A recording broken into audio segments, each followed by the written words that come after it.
சின்ன மருமகள்ல அடுத்து என்ன நடக்குதுன்னு பார்க்கலாம் வாங்க. இங்கே பார்த்தா சேது அந்த தவசியை அடி அடின்னு அடித்து தர தரன்னு ரத்தம் சொட்ட சொட்ட இழுத்துட்டு வந்துட்டுருக்காரு.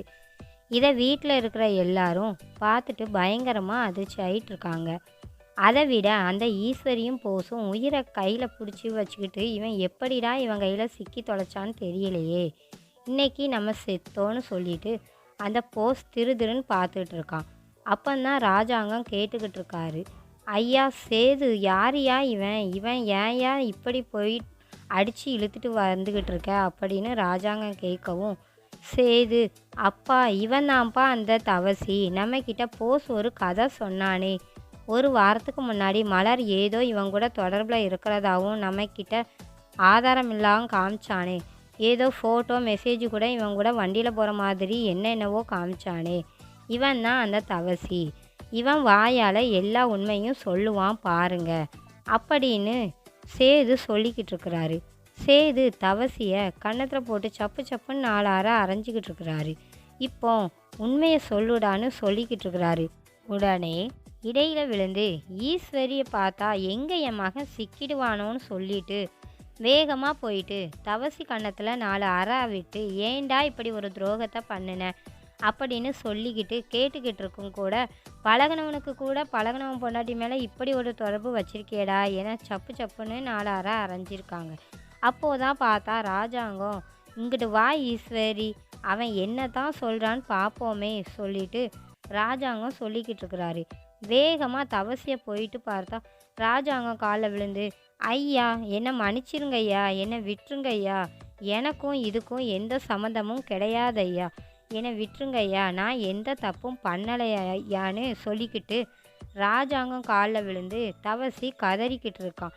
டேய் உனக்கும் மலருக்கும் என்ன தொடர்புன்னு சொல்லிக்கிட்டு ராஜாங்கம் கேட்டுக்கிட்டு இருக்கிறாரு. ஐயா நான் இந்த பொண்ணை முன்ன பின்ன பார்த்தது கூட கிடையாதுயா, இந்த பொண்ணுக்கும் எனக்கும் எந்த பழக்கமும் எந்த தொடர்பும் கிடையாதுயான்னு இங்கே பார்த்தா தவசி சொல்லவும், இதை கேட்ட போஸு திரு திருன்னு முழிச்சுக்கிட்டு கிடக்கான்.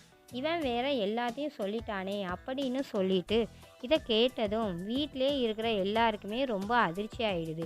இவன் என்ன சொல்லிக்கிட்டு இருக்கான் அப்படின்னு சொல்லி கேட்கவும் தாய்க்கிழவி சொல்லுது, டேய் நீ எங்கள் பொண்ணை பார்த்ததே இல்லைன்னு சொல்கிற, இங்கே நிற்கிறானே போஸு, அவன் வந்து வீட்டில் எல்லார்கிட்டேயும் நீயும் இவளும் தொடர்பில் இருக்கிறதா வந்து சொல்லிக்கிட்டு இருக்கான், இது என்ன கதை அப்படின்னு தாய்க்கிழவி கேட்கவும், போசுதாயா கொஞ்ச நாளைக்கு முன்னாடி எனக்கு ஃபோன் பண்ணி இவளை எப்படியாவது என் வாழ்க்கையில் இருந்து வெளியில் துரத்தணும் என்பதங்காதாண்டி போஸ் தான் எனக்கு ஃபோன் பண்ணுனா, போஸ் தான் எனக்கு மெசேஜ் பண்ணுனா, மெசேஜை பண்ணிக்கிட்டு அந்த மெசேஜ் எல்லாம் டெலீட் பண்ணிட்டான், என் ஃபோனில் இருந்த மெசேஜை தான் உங்ககிட்ட அவன் ஆதாரமாக காமிச்சான், எல்லாமே போஸ்ட் பண்ணின ஏற்பாடு தான் அப்படின்னு சொல்லிட்டு எல்லா உண்மையும் போட்டு உடச்சிட்ருதான். இதை கேட்கவும் பார்த்தா ராஜாங்கத்துக்கு பயங்கரமாக கோபம் வருது. இதையெல்லாம் கேட்டுட்டு மலர் பார்த்தா கதறி கதறி அழுதுகிட்டு இருக்கு. அப்போ தான் தமிழ் வந்துட்டு ராஜாங்கத்துக்கிட்ட வந்து, நான் தான் உங்ககிட்ட சொன்னேன்ல மாமா, ஒரு வாரம் அவகாசம் கொடுங்கன்னு என்னால் நிரூபிக்க முடியும்னு சொன்னேன், ஆனால் கடைசி நேரத்தில் இவர் வந்து நிரூபிச்சிட்டாங்க, மலர் அக்கா எந்த தப்புமே பண்ணலை மாமா, மலர் அக்கா பெரிய நிரபராதி, இந்த தப்பு எல்லாத்தையும் பண்ணினது யாருன்னு சொல்லிட்டு உங்களுக்கே அது வெட்ட வெளிச்சமாயிருக்கும் மாமான்னு தமிழ் இங்கே சொல்லிக்கிட்டு இருக்கு. சன்னாசி பார்த்தா போஸை போட்டு சப்பு சப்புன்னு 4 அறை அரைஞ்சி போட்டி புரட்டி எடுத்துக்கிட்டு இருக்கிறாரு. நீ இன்னும் திருந்தவே இல்லையாடான்னு போட்டு அடிச்சுக்கிட்டு இருக்கிறாரு. இடையில கிடந்த ஈஸ்வரி தடுத்துக்கிட்டு இருக்கிறா. விடுங்க விடுங்கன்னு சொல்லி தடுத்துக்கிட்டு இருக்க. அதுக்கப்புறம் பார்த்தா உச்சக்கட்ட கோவத்துக்கு போகும் ஈஸ்வரி, போதும் நிறுத்துங்கன்னு சொல்லிக்கிட்டு இருக்கா.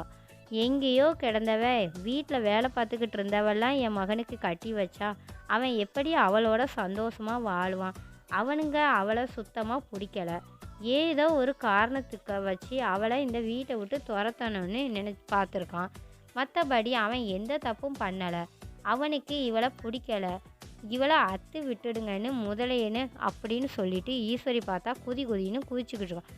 இதெல்லாம் ராஜாங்கம் பார்த்த உக்கிரமான கோவத்தில் பார்த்துக்கிட்டு இருக்கிறாரு. இந்த போஸ்ட் பையில என்னடா பண்ணலாம்னு பார்த்துக்கிட்டு இருக்கிறாரு.